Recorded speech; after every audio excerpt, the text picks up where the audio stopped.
특별한 공부를 하도록 하겠습니다.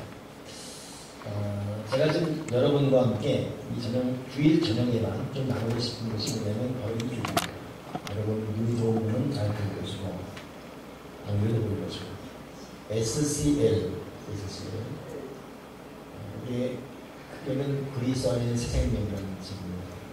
요것이 총 10권이에요. 1권, 2권, 3권. 이게 네이비게이트에서 나오는 책입니다. 우리 한국에 많은 성경 분야가 있거든요. 그게 기본이에요. 이거보다 원기본은 베델 성수입니다. 그리고 이것을 체계적으로 준 것이 네이비게이트. 그래서 이것을 근거로 우리가 지금 공부하고 있는 무슨 D12라든가 또 여러 가지가 다 뿌리를 두는 것 같습니다. 그래서 보통 성경 공부를 기도하는 분들, 목사님들, 선교사님들, 또 교회 우리네들도 이 사역자님들 보게 되면 보수 교단수록 이런 것은 다 공부했습니다. 물론 저도 신학생 때 이 부분을 공부했고 가만히 제가 말씀을 증거하는 부분에 또 한국 교계를 움직이는 주의 정도를 보면 이 어떤 이 색채, 이 성향에서 말씀 다 나오고 있습니다. 사실 여러분들에게 이 책을 구입하게 하기 위해서 어느 정도의 강압성을 띠고 책을 다 사놓을까 했지만은 그것도 하나의 또 부담이 될 것 같아서 나는 저 책을 한번 갖고서 공부하고 싶다 하는 분들은 전도사님에게 조용히 구입하시면 될 것입니다. 이것이 한 권이 2,500원이에요. 2,500원이고 총 10권이면 25,000원이죠. 한 권씩 구입하면 한 달씩 얼마나 것 같습니다. 여러분 서적에 여러분 개인적인 영성 신앙의 길을 걷는 동안 내비게이터 10권 요것이 용기 10권에 거기 있어서 요약하시고 정리하시면서 잘 공부하면 참 좋겠습니다. 그래서 이 강압적으로 또 비춰놓고 그렇게 되면 너무 무지개하게 또 이제 책만 남아있기 때문에 필요한 사람만 그렇게 구입하도록 하시고 없는 분들은 나 듣겠다는 분들은 이렇게 들으시면 되겠고 이렇게 따르면 되겠습니다. 자, 오늘은 예수 그리스도 누구신가에 대한 건데 근데 먼저 이 내비게이터의 출판, 이 내비게이터를 창시한 사람이 도슨 통트맨이에요. 도슨 스님이죠. 이 사람은 술정갱이 그리고 타락한 대명사였습니다. 술에 많이 취해서 길을 지나가다가 어느 교회에 성경공부를 들어간 거예요. 얼마나 어이없겠습니까? 지금 저희에게도 술만 마시면 오는 분위기 있어요. 그리고 술이 말짱하면 절대 안 되는데요. 내가 지나갈 때, 아저씨! 그러면 모른 채 나가면서 싹 지나가요. 보통 쌩까는 납니다. 아저씨! 그러면 쌩까고 가요. 이렇게 불러도 그렇죠. 술만 취하면서도 안 해말이에요. 지난 겨울에는 여기서 자길래 얼어 죽 같길래 내가 이불을 딱 덮어드렸죠. 왔더니 세상에 몸만 싹 배콩을 보도 빠져나가고 몸 둘레모도 놔두고 갔다 와요. 얼마나 더 얇게 있어. 그리고 또 그 다음에 또 몰지에 가면 부르는 거 그냥 잖아. 이번 토요일에 또 술 많이 무견시더라고요. 나는 말이 나한테 권사님이시네. 하여튼 세신자가 나한테 목사님이라는 건 없어요. 얼굴로 보는 목사님. 나한테 권사님입니다. 그래서 왜 나를 지원했더니 자기만 지나면 술 취하고 나한테 그랬는데 자기는 그게 그렇게 못해요. 자기가 내성적인데 술만 들어가면 정신적으로 그러지만 평상시에 내성적인데 꼭 지나가면 아시라고 하는데 자기 그게 그렇게 못해요. 근데 들어보니까 교회를 떠나는 신분이 있어요. 예수 열심히 있다가 어떤 일을 떠나는 신분. 자기는 교회가 너무 오고 싶대. 그냥 맨정신에 못 던집니다. 술이 취해지는 거예요. 술이 취해는 거예요. 근데 오늘 오라고 했거든요. 뭐 생각이 올라올 거예요. 그리고 쭉 인사하고. 이 옷을 들어보면 술이 취하는 거예요. 근데 교회 와서 그거는 그냥 받아주는 거예요. 받아줘서 말씀을 가르치는데 이 말씀을 공부하다가 자기는 변하게 됐어요. 여러분 성경 공부해야 됩니다. 성경을 꼭 해야 됩니다. 이 사람이 말씀을 공부하면서 사람이 변하게 됐어요. 그러다가 어느 여러분 수양회를 가서 말씀을 가르치는 사람이 되었어요.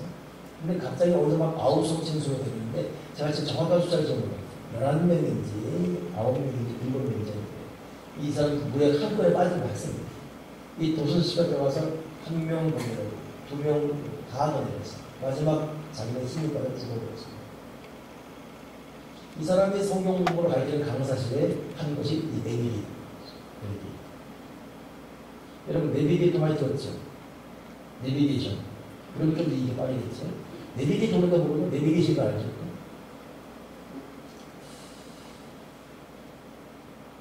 그런 이 사람은 말씀대로 살면서 말씀의 기초 중요한 이 내비게이터 출판, 내비게이터 이 선교회를 세웠고 그 선교의 마지막을 순교로 죽었어요. 이거가 아무런 사귀고 자기들다고 죽었어요. 그 말이 이거예요. 술 취하고 타락한 사람을 말씀 배웠을 그 마지막을 그렇게 사람 살리고 죽어요. 그 내비게이터는 그 사람은 죽었지만 전 세계적인 굉장한 제자원의 대명사가 되고 있습니다. 사실 CCC도 내비게이터 그 다음 예수전도단도 내비게이터 그 다음 다 예수전도단 CCC 다 이걸 모토로 진행되는 거죠. 그래서 여러분들이 적어도 하나님의 사역자다 한다면 이 내비게이터 요 10권의 시리즈를 한번 꼭 공부하고 참여해 보세요. 그래서 한번 내 개인적인 책을 시작하고 싶다는 분들은 저희가 요청하시면 아마 기관을 구입해 줄 것입니다. 여러분 교재가 없기 때문에 제가 좀 설교식 1분을 할 텐데 잘 들어보겠습니다. 우리가 어떤 사람에게 소개받을 때 그는 누구인가 또 무엇을 하는 사람인가 하는 질문을 하게 되죠. 정확한 질문이 뭐냐? 이와 똑같은 질문들은 우리가 예수를 믿으면서도 할 수 있어요. 과연 예수는 어떤 분인가?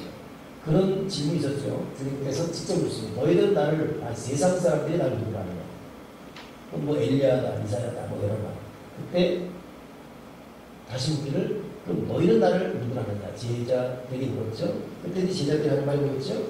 주는 그리스도시요 살아계신 하나님의 아들입니다. 자, 제자들의 고백도 중요하지만 주님이 묻고 싶은 것은 나를 따르는 이들의 입에서 과연 내가 누구로 각인되게 될지, 누구로 기억되게 될지. 여러분 교회도 마찬가지죠. 내가 교회 나오는데 교회가 어떤 곳인지, 교회의 중심이신 예수님이 어떤 분인지 알아야지. 그래서 오늘 이 예수님이 누구인지에 대해서 우리가 오늘 첫발을 배워요. 근데 예수님이 누구인지에 대해서 배우려면 두 가지를 배워야 돼요. 첫째는 예수님의 인성, 또 하나는 예수님의 신성입니다. 예수님은 인간이면서 신이에요. 신이면서 인간입니다. 그래서 신인 동양이죠. 예수님의 신성과 인성. 예수는 하나님이십니다. 근데 사람의 몸을 입고 이 땅에 내려오셨죠. 그러다가 인카네이션 성육신이에요. 인간의 몸을 입고 오신 분을 예수님이죠. 그러니 그분은 하나님이신 거룩한 완벽한 신성을 갖고 있으면서 완벽한 인간이었어요. 그러니 예수님이 누구냐? 인간이었다. 이 고백이 안 돼요. 인간이 누구냐? 하나님이다. 이 고백이 안 돼요. 예수님은 인성과 신성을 경배하는 분입니다.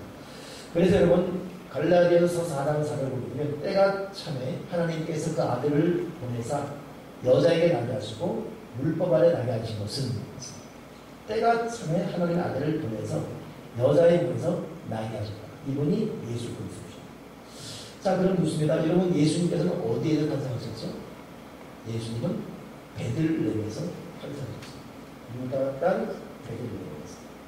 베들레헴에서 탄생했지만 주님의 어린 시절은 나사렛 동네에서 성장하셨어요. 나사렛 동네에서 성장했을 때 누가라는 제자가 그 성장 과정을 어떻게 한 문장으로 설명하냐면 예수는 지혜와 키가 자라며 하나님과 사람에게 더욱 사랑스러워 가시다. 주님은 이 땅에 태어날 때 그냥 완성된 몸으로 온 것이 아니라 여인의 몸에서 잉태되었어요. 10개월 동안 있다가 어미 몸을 통해서 이 땅에 나왔어요. 깐나라이부터 과정. 그래서 키가 자랐고 지혜가 자라는 우리가 똑같은 성장 과정을 이루신 것입니다. 예수님이 인간이었다는 사실을 성경은 거짓없이 말하고 있죠. 그 첫째가 예수님은 저와 여러분처럼 배가 고팠습니다. 그래서 마태복음 4장에 보게 되면 40일을 밤낮으로 금식하는 게 뭐라고 했죠? 죽이신 분. 그분이 인간이 아니라면 대부분 몰라야 되지. 저는 참 고통스러운 사람을 봤어요. 엄마예요. 애가 아픔을 통증을 몰라. 그래서 우리 옛날 영어도 그거 나왔죠. 그 권상우 나는 주의원의 통증이라는 게 나왔죠. 맞아도 모르는 거예요. 왜? 엄마가 때려도 몰라. 왜 웃는 거예요? 그때 그걸 갖다가 옛날에 어릴 때 이게 들었거든요. 그때 야 좋겠다. 저런 거가 되면 싸움이 들어가겠다. 엄마가 때려가지고 야 좋겠다. 그렇지 않습니까? 통증을 느낄 수 있어요. 여러분 지금 물질 통증 느낍니까? 살아있다 증거. 건강의 통증 느낍니까? 살아있다 증거. 제가 지금 10도에 미 올려가지고 여기가 아파요. 총회 가게 되면 1시 2시잖아요. 일찍 먹잖아요. 회의 가다 보면 선배들을 하고 같이 또 회의를 마무리해요. 1시 2시. 그런 회의만 좋은데 목사인들이 또 잘 먹어요. 목사를 잡으면 뭐가 있다. 그리고 치킨을 시킵니다. 그러면 치킨을 살을 4대 먹습니다. 와. 나중에 닭똥 냄새 나잖아요. 이거 살을 4대 먹었습니다. 지금 내가 뭘 먹어도 내가 뭐 걸리지. 10만 3천 10대 안 걸려봤지. 통증이라는 걸 여러분 살아야 되는 겁니다. 앞에서 살아야 되는 거라 지금. 근데 여러분 예수님도 배고픔을 느꼈습니다. 굶어 죽이신. 그런가 하면 여러분 요한복음 4장 6절을 보게 되면 예수님께서 수가스다는 마을을 지나가다가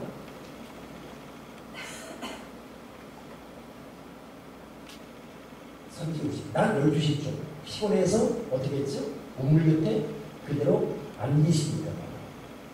주님은 피곤해요. 피곤하면 주님은 한번도 앉아버렸습니다. 도도한 척, 고상한 척 할 수가 없었어요. 배가 고파서 고프다고 했고, 더 돌을 떡으로 만들어 볼까? 이런 마음도 먹었고, 그러니 또 목이 마르니까 물을 마시고 싶었고, 목이 말랐고, 그런가 하면 졸리고 또 잤어요. 주님이 대단히 잠을 많이 잔다면, 어디서 나오죠? 마가복음이면 베개가 아니라 고무를 베고, 배에서 고무를 베고 주무십니다. 어느 정도 주무셨습니까? 하다가 뒤집힌데도 그냥 잤지. 주님은 정말 돼요.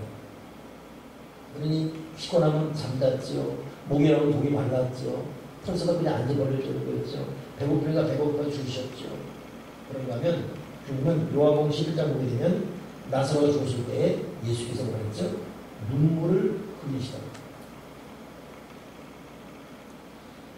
성경에 주님께서는 우셨고 배고팠고 목말랐고 다리가 아파서 앉았고 우리가 똑같은 과정을 다 겪었었어요.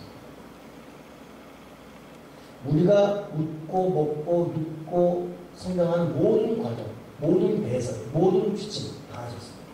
똑같은 과정을 다 겪었었어요. 그래서 피터 베인이라는 사람이 예수님께서는 이 세상에 사셨습니다. 신성한 그 발자취는 결코 지워지지 않을 것입니다. 그리고 그 신성한 발자취는 곧 사람의 발자취였습니다. 천사도 아니요 육신과 분리된 영도 아니며 추상적인 이상도 아닌 오직 사람이신 예수 그리스도입니다. 사람이셨습니다. 그러면 왜 주님은 그렇게 사람과 똑같은 과정을 겪었죠? 두 가지가 있습니다. 첫째는 우리와 똑같은 과정을 겪으면서 우리의 아픔이 무엇인지, 우리의 눈물이 이유가 무엇인지, 우리 배고픔의 이유가 무엇인지, 우리 피곤의 이유가 무엇인지 다 아십니다. 분명히 말씀드립니다. 오늘 여기서 전하 완전히 여러분의 모든 사사로운 고민과 괴로움까지도 주님은 다 알고 있습니다. 우리가 똑같은 육신의 고통을 다 겪었습니다. 그는 우셨습니다. 아팠습니다. 잤습니다. 피곤했어요. 배고팠어요. 못 먹었어요. 매도 맞아봤어요. 따귀를 맞으면 비참함을 겪었어요. 온갖 고통을 다 겪었어요. 아픔이 뭔지 알고 있어요. 외로움이 뭔지 알고 있습니다. 고독이 뭔지 알고 있습니다. 왜냐하면 똑같은 과정을 겪어서 우리를 위로할 수 있는 분들이 있습니다. 오늘 사람이신 예수님의 그 당하신 그 괴로움과 고통이 오늘 우리에게 위로의 능력으로 임하기 바랍니다. 주님이 사람임을 이루신 이유는 첫째는 그것이고 둘째는 우리를 구원하기 위해서죠. 근데 그분이 우리를 구원하기 위해서 사람임을 입어요. 왜냐하면 제물이 있어야 되기 때문에. 근데 사람임을 입었지만 그는 죄가 없습니다. 그는 죄가 없습니다. 그래서 히브리서 4장 15절로 우리에게 있는 대제사장은 우리 연약함을 동정하지 못하실 자가 아니요 모든 일에 우리가 똑같이 시험을 받은 자다. 우리가 똑같이 시험을 받는 자다. 그러나 죄는 없다는 것이죠. 오늘 똑같은 과정 고통을 겪었습니다. 우리를 이해하고 돕기 위해서. 그러나 죄는 없었습니다. 왜냐하면 우리를 구원하기 위해서. 그래 주님께서 인간의 몸을 입은 두 가지 이유. 첫째는 우리를 이해하시면서 완전히 도와주기 위해서. 둘째는 우리를 구원하기 위해서. 인간의 몸을 입으신 것입니다. 이것이 주님의 대표적인 인성입니다. 그 다음에 두 번째 말씀인데 예수님의 신성입니다. 예수님의 신성. 예수님은 어떤 면에서 인간의 몸을 입었지만 신이셨습니다. 예수님이 신이셨다는 고백을 공개적으로 한 사람이 첫째는 주님과 베드로 사이에서 베드로였지만 두 번째 누구냐면 제자들이었습니다. 바다와 바람이 순종하는 걸 보고서 제자들이 주님께 전하 이르되 진실로 하나님의 아들이시다. 바람과 바다를 잠잠케 합니다. 여러분 인간은 바람과 바다 자연을 잠잠케 할 수 없습니다. 오직 하나님만이 할 수 있습니다. 그래서 제자 중에 베드로가 가장 먼저 주는 그리스도시요 살아계신 하나님의 아들 하나님을 고백했고 두 번째는 제자들이 풍랑하는 바다에서 당신은 정말 하나님의 아들이라고 고백했습니다. 저는 이 부분이 정말 중요하다고 생각합니다. 우리가 예수 믿으면서 우리 예수도 정말 예수님은 하나님이시다. 절대적 능력 하나님이시다. 이 고백이 나올 수 있는 사건, 그 체험, 감정 이것이 우리 신앙생활에 꼭 일어나는 겁니다. 하나님 아버지 우리 교회에도 정말 하나님의 능력이 일어나는 그런 역사들이 일어나게 해주십시오. 제자들이 믿음이 없고 연합하고 항상 의심했지만 의심했던 도마는 뭐라 그랬죠? 나의 주님이시오 나의 하나님이십니다. 베드로가 그랬죠. 제자가 그랬죠. 토마가 그랬죠. 철저히 주님 앞에 주님의 신성 앞에 다 무릎을 꿇고 말하십니다. 우리 교우 중에 한 분이 지금 건강팀에 특별한 아침 금식을 했습니다. 우리도 그분의 기도를 받아요. 정말 그분의 기도 통해서 그분 스스로 건강 회복되는 가운데 주는 그리스도시라는 아들 하나님의 아들이십니다. 이 고백이 나올 때는 감정 이 고백들 우리 삶 속에서도 정말 하나님이시다 이런 고백이 나올 때는 그런 은혜가 있기를 바랍니다. 깊은 기도 간절한 기도 말씀 가운데 우리의 삶의 현장에서 정진실로 주님은 하나님이십니다. 이 고백이 주여 나오게 도와 주시옵소서.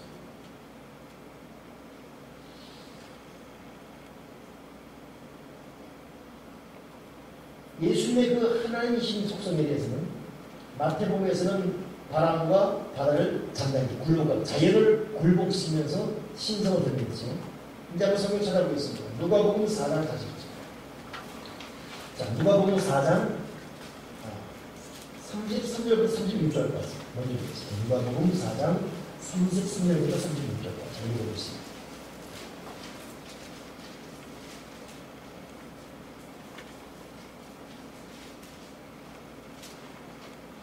자, 어디서 읽어보세요.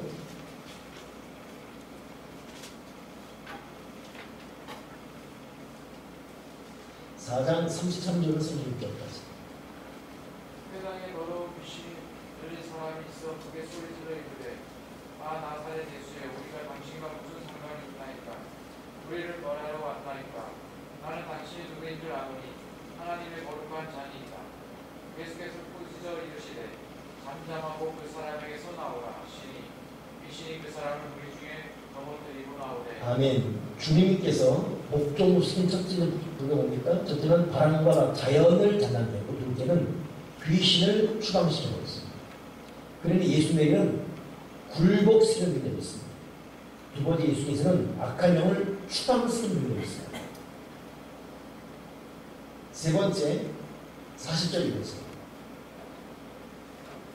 해질 무렵에 사람들이 온갖 병자들을 메고 나오매 예수께서 이미 그 위에 손을 얹으사 고치시니. 아멘. 더러운 귀신을 추방하시고 온갖 병자는 고쳐 치유하셨다. 그러니 주님에게는 자연을 굴복시키는 굴복의 능력, 귀신을 추방하는 추방의 능력, 병자를 고치는 치유의 능력.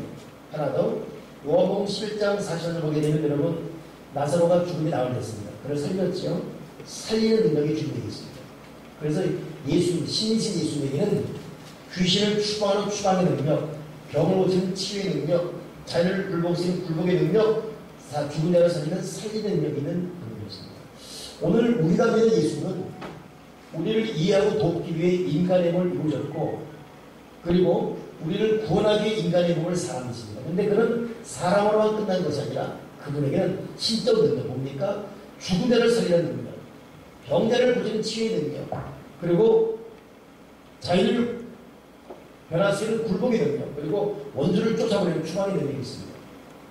비록 내 삶 가운데 귀신을 추방하고 죽은 자가 살아나고 병자가 치유되어지고 환경을 변화시키는 일이 비록 공개할 만큼 없었다 할지라도 우리는 그래도 이 근본적인 주의 능력을 믿고 꾸준히 기도하고 나가면서 주님 내 삶에서도 나와 연관된 모든 사람의 삶에서도 귀신을 추방하고 자연을 불복시키고 그리고 병을 치유하고 죽은 자를 살리는 이 주의 신적인 능력이 나에게 우리 삶 가운데 일어나게 도와 주여 주시옵소서. 주의 보혈 능력입니다. 예수의 권세가 바로 그 권세이기 때문에 아멘이십니까? 잊지 말아야 돼요. 치유 능력, 추방의 능력, 살리는 능력, 굴복의 능력, 이 능력으로 내가 예수를 믿사니 이 능력이 주님이시여 나에게 능력을 은혜를 베풀어 주여 주시옵소서. 이 주님에게는 이 네 가지 능력이 근데 그 내면적인 또 권세가 있죠. 그것이 뭐냐면 마가복음 2장 3절부터 얘기하면 중풍병자를 고쳤습니다. 근데 고칠 때 주님께서는 어떻게 하죠? 네 죄의 삶을 받아내리라. 이것들이 난리가 났어요. 네가 누군데 하나님만이 할 수 있는 죄를 사느냐? 그때 주님께서 아들에게 죄 사는 권세가 있는 걸 있으면 안 된다고 했어요. 그러니 주님에게는 죄를 사는 권세가 있어요. 죄를 용서하는 권세. 죄의 용서의 능력이다. 그러니 굴복의 능력, 치유의 능력, 살리는 능력, 그리고 추방시키는 능력과 함께 우리의 죄를 용서, 죄를 도단시키는, 죄를 없애는 그런 능력과 권세가 예수이십니다. 아멘이십니까? 또 하나, 요한복음 10장 10절 보게 되면 마리아 온 것은 죽이고 멸망시킨 것이고 내가 온 것은 양으로 생명을 얻게 하고 풍성히 얻게 하는 것이다. 그러니 주님은 우리 삶을 풍성히 하는 능력과 은혜를 소유합니다.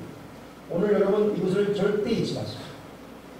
한번 주님에게 있는 능력을 한번 이 마태, 마가, 누가, 요한 네 복음서에 있는 주님이 이 땅을 사시는 동안 보였던 요 주님의 그 능력을 한번 마음에 묵상해 봐야 돼요. 머리에서 그려봅시다. 이 그려 없으니까 따라하기 힘들죠. 그래도 우리 다 아는 내용이니까 제가 수수 나오고 있어요. 한번 생각해 보세요. 주님에게는 어떤 능력이 있습니까? 자연을 굴복시키는 굴복의 능력이 있습니다. 병자를 고치는 치유 능력이 있습니다.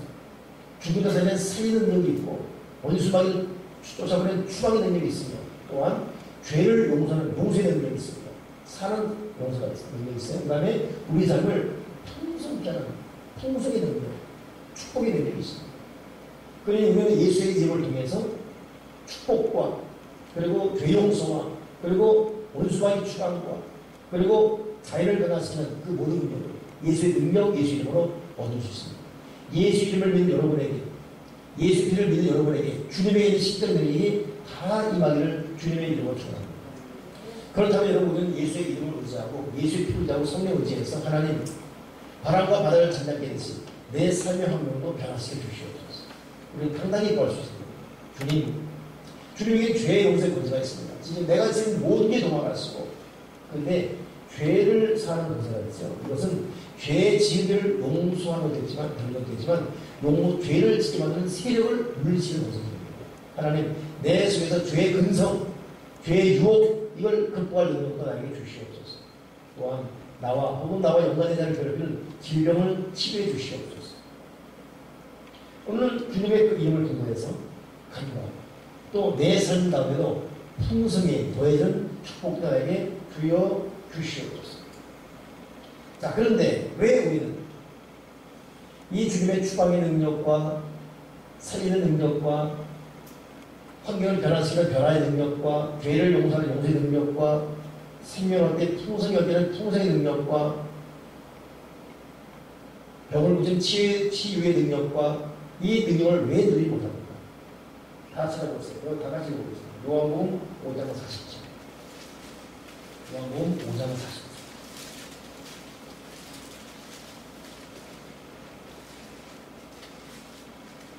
찾았으면 다 같이 읽겠습니다. 요한복음 5장 40절. 시작.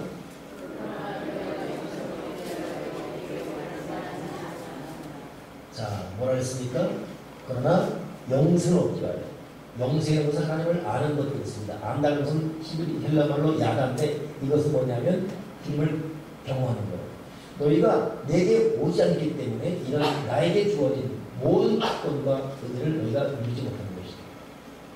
결국 여러분 결론적으로 우리가 주님에게 나아가지 않기 때문에 이 능력을 누리지 못합니다. 제가 오늘 여러분에게 필요인가 도움인가 이 설교를 했습니다. 근데 이 설교 내용은 제가 사실 일부의 책들을 요약합니다. 그리고 요약하고 전합니다. 근데 저 하나 희한한 것은 내가 깜짝 놀랄 만한 이런 감동적인 책들이 요 근래에 나온 것입니다. 적어도 50년면 60년 전 이상. 그것도 빨라요. 더 오래된 것은 거의 90년 전 이상. 50년 이후 사람, 이전 사람. 참 희한한 것은 왜 그때는 참 전무후무한 일들이 많이 나. 근데 왜 요즘은 그렇지 않아요? 참 여러분 요즘은 기도와 말씀에 집중하기 참 어렵게 하는 그런 세대에 살고 있어요. 영적 혼돈과 답답함. 적어도 저 신앙생활 할 때는 학생 시절 때 사실 우리처럼 기도하지 않았죠. 더 했죠. 더 열심히 간구했고 더 부르고. 그러니 주님에게 나오기를 열심히 나왔던 그 모습들이 결국 우리보다 더 훨씬 많은 기사와 이적을 나타났어요. 우리는 기도가 약해졌고 우리는 기도중이 약해졌고 귀의 분량이 작아졌고 말씀 목사 작아졌고 너무 세상과 맞벌이 것이 많았어요. 그때는 심지어 교회밖에 없었어요. 이것이 여러분 우리가 영성이 약해지고 주님에게 있는